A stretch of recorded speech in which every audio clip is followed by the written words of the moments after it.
오늘도 주님과 친밀함을 가지기 위해 오신 여러분들을 환영하고 축복합니다. 오늘도 우리를 부르시며 인도하시는 주님 찬양합니다. 내 앞에 주어진 매일의 삶을 살다가 보면 그곳에 날 향한 계획 섭리가 있다네. 매 순간 나에게 요구하시는 작은 믿음들 그곳에 날 향한 계획 섭리가 있다네. 지금 여기 계시며 말씀해 주시는 하나님 내 삶에 역사하시는 신실한 나의 하나님을 찬양해. 매 순간 나에게 요구하시는 작은 믿음들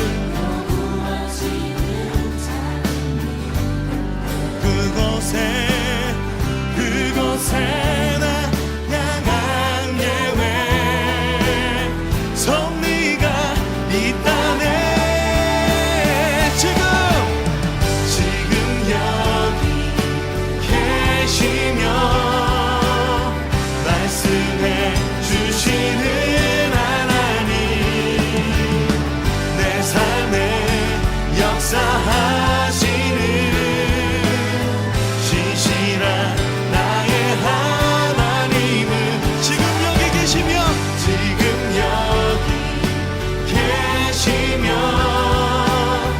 말씀해 주시는 하나님 내 삶에 역사하시는 신실한 나의 하나님을 찬양해. 변함이 없는 영원한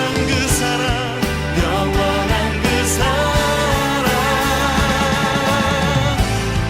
어두운 내 삶의 빛으로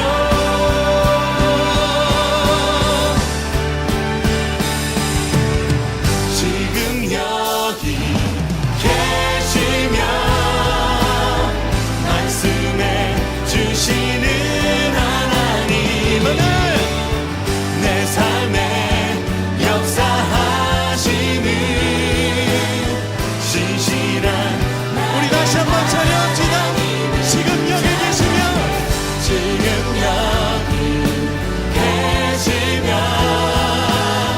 말씀해 주시는 하나님 내 삶에 역사하시는 우리 신실하신 하나님께 영광의 박수 올려드리길 바랍니다. 할렐루야. 말씀하시는 주님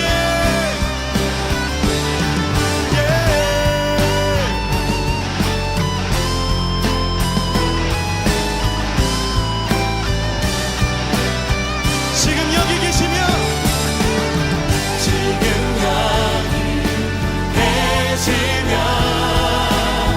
말씀해 주시는 하나님 내 삶에 역사하시는 신실한 우리 목소리로 찬양할까요? 지금 여기 꺾이지 않을 것만 같은 무더위가 이제는 그 위세를 잃은 듯합니다. 아침 저녁으로 선선한 날씨를 맞이하게 되죠.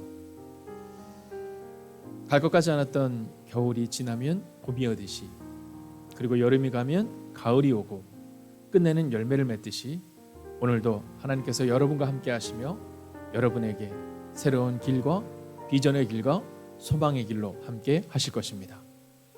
오늘도 우리가 예레미야 21장의 말씀을 함께 읽음으로 오늘을 시작하려 합니다.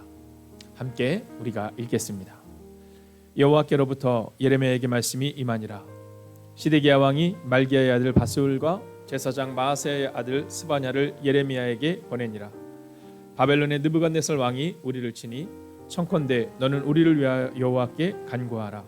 여호와께서 혹시 그의 모든 기적으로 우리를 도와 행하시면 그가 우리를 떠나리라 하니 예레미야에게 그들이 대답하되 너희는 시드기야에게 이같이 말하라.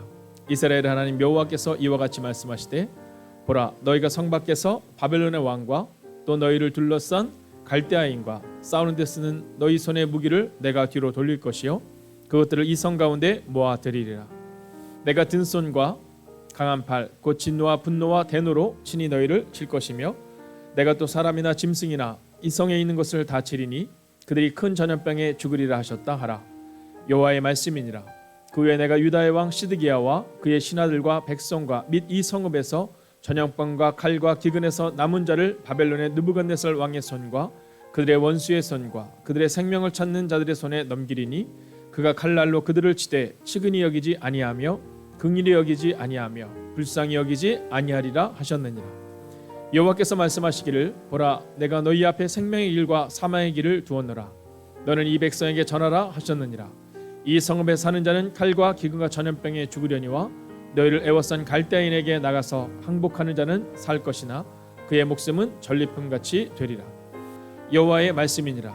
내가 나의 얼굴을 이 성읍으로 향함은 복을 내리기 위함이 아니요 화를 내리기 위함이라. 이 성읍이 바벨론 왕의 손에 넘김이 될 것이요 그는 그것을 불사르리라. 유다 왕의 집에 대한 여호와의 말을 들으라. 여호와께서 이와 같이 말씀하시니라. 다윗의 집이여 너는 아침마다 정의롭게 판결하여 탈취당한 자를 압박자의 손에서 건지라. 그리하지 아니하면 너희의 악행 때문에 내 분노가 불같이 일어나서 사르리니 능히 끌 자가 없으리라. 여호와의 말씀이니라. 골짜기와 평원 바위의 주민아 보라 너희가 말하기를 누가 내려와서 우리를 치리요 누가 우리의 거처에 들어오리요 하거니와 나는 내 대적이라. 내가 너희 행위대로 너희를 벌할 것이요 내가 또 숯불에 불을 놓아 그 모든 주위를 사르리라. 여호와의 말씀이니라. 아멘. 자, 오늘 이 말씀을 통해 하나님은 우리 가운데 반복적으로 말씀하십니다. 특별히 1절의 말씀을 보면 여호와께로부터 예레미야에게 말씀이 임하니라 이렇게 말씀하거든요. 시드기야 왕이 말기야의 아들 바스울과 제사장 마아세야의 아들 스바냐를 예레미야에게 보냈을 때 그때 하나님의 말씀이 예레미야에게 임했다라는 것입니다. 오늘도 여러분에게 여러 상황이 있을 것입니다. 그러나 그 상황 가운데 우리의 판단과 생각이 아니라 내 계획이 아니라 오직 하나님께서 주시는 말씀으로 결단하고 결정하고 그리고 그렇게 하루를 살아가시기를 주의 이름으로 축원하겠습니다. 자, 오늘 8절의 말씀은 이렇게 말합니다. 여호와께서 말씀하시기를 보라 내가 너희 앞에 생명의 길과 사망의 길을 두었노라. 너는 이 백성에게 전하라 하셨느니라. 오늘 이 매일의 기도를 통해 나온 여러분에게 하나님이 주시는 메시지입니다. 사망의 길과 생명의 길. 여러분은 어떤 길을 선택하시겠습니까? 오늘 우리가 읽었던 예레미야 21장은 특별히 여호와의 말씀이니라는 표현이 나오고 있습니다. 여호와의 말씀이 임했다라고 말하거든요. 자, 어렸을 때 우리 할머님들이 손녀들에게 말씀하시는 것을 보면 종종 그것이 잔소리처럼 여기지만 우리를 사랑해서 하시는 말씀임을 보게 됩니다. 얼마 전 한 20대 커뮤니티에 올라온 글의 내용입니다. 자, 이 자매가 29살인데요. 그 아빠가 그를 아직도 아기같이 여긴다는 거예요. 얼마 전에 이제 코비드19로 인하여서 주사를 맞게 되었는데 전화가 왔다는 거죠. 너 주사 맞는데 혼자 갈 수 있겠어? 아빠가 같이 데리고 가야 되지 않겠어? 이렇게 말입니다. 또 어떤 때는 점심 때 문자가 온다라는 거예요. 밥 먹을 때 꼭꼭 씹어 먹어야 되는 거 알지? 이렇게 말입니다. 자, 오늘 하나님의 메시지가 예레미야에게 반복적으로 임합니다. 그리고 예레미야를 통해 이스라엘 백성에게 반복적으로 전해지고 있지요. 이유는 단순하고 명료합니다. 바로 두 가지 길 중에 생명의 길을 선택하라라는 것이죠. 오늘 우리가 함께 볼 또한 예레미야의 말씀은 우리 가운데 이렇게 기록하고 있습니다. 예레미야 2장 5절과 6절의 말씀을 같이 한번 읽겠습니다. 허물로 죽은 우리를 그리스도와 함께 살리셨고 너희는 은혜로 구원을 받은 것이라. 또 함께 일으키사 그리스도 예수 안에서 함께 하늘에 앉히시니. 이렇게 나와 있거든요. 자, 이번 주 우리가 함께 묵상하고 있는 말씀 기억하시죠? 방주 목장입니다. 여러분, 이 방주 목장은 노아가 있었기에 세워질 수 있었음을 잊지 않아야 합니다. 우리의 목장과 또 우리의 가정과 우리의 교회는 누군가가 세워야 한다라는 거죠. 그런데 어떻게 세워야 합니까? 그리스도 예수의 이름으로 세워져야 한다라는 거예요. 예수님이 우리 가운데 가르쳐 주신 대로 세워져야 한다라는 거죠. 자, 어제에 이어서 예루살렘에서 내려가던 강도 만난 그 사람에 대한 이야기를 오늘도 우리가 함께 보려고 합니다. 자, 강도를 만난 그 사람, 제사장이 그냥 지나가거든요. 레위인도 그냥 지나갑니다. 자, 제사장과 레위인은 할 말이 있었을 겁니다. 자, 우리가 제사를 또 우리가 예배를 인도해야 하는데, 그런데 우리가 만약 죽은 자를 가까이 하면 그러면 우리가 예배를 인도할 수 없는데 그 마음이 있었을 수 있습니다. 자, 위험한 상황 가운데 내가 해야 할 일이 있는데 그럴 수 있었겠죠. 자, 그러나 오늘 강도 만난 자의 진정한 이웃이 되었던 이 사마리아 사람은요, 그와 함께 해줍니다. 신학교를 다닐 때 모든 신학생들이 한 번쯤 듣는 전설적인 이야기가 있습니다. 자, 시험을 보는데요, 시간이 정해진 거예요. 그래서 신학교 학생들이 시험을 보러 이제 그 학급으로 막 가는 겁니다. 급하게 가고 있는데 그 중간에 누가 있냐면 길을 잃어버린 할머니가 계시는 거예요. 자, 그 할머니가 그 시험을 보러 가는 젊은 신학생에게 묻는 겁니다. 학생, 내가 어디를 찾아가는데 어떻게 가야 하느냐고. 근데 이 할머니가 말귀를 잘 못 알아듣시는 것처럼 느껴지는 거예요. 그래서 이 할머니 앞으로 100m 가시다가요, 오른쪽으로 가시고 이러면 되는데 이게 안 되는 겁니다. 자, 그때 학생들이 두 가지의 반응이 있었습니다. 하나는요, 할머니, 제가 오늘 시험이 있어요. 너무 급한 시험이기 때문에 할머니, 나중에 제가 길을 안내해 드릴게요. 일단은 제가 급해서요 라고 지나가는 학생이 있었고, 또 어떤 학생들은 시험에 조금 늦게 되지만 그 할머니를 길까지 안내해 주는 학생이 있었다라는 겁니다.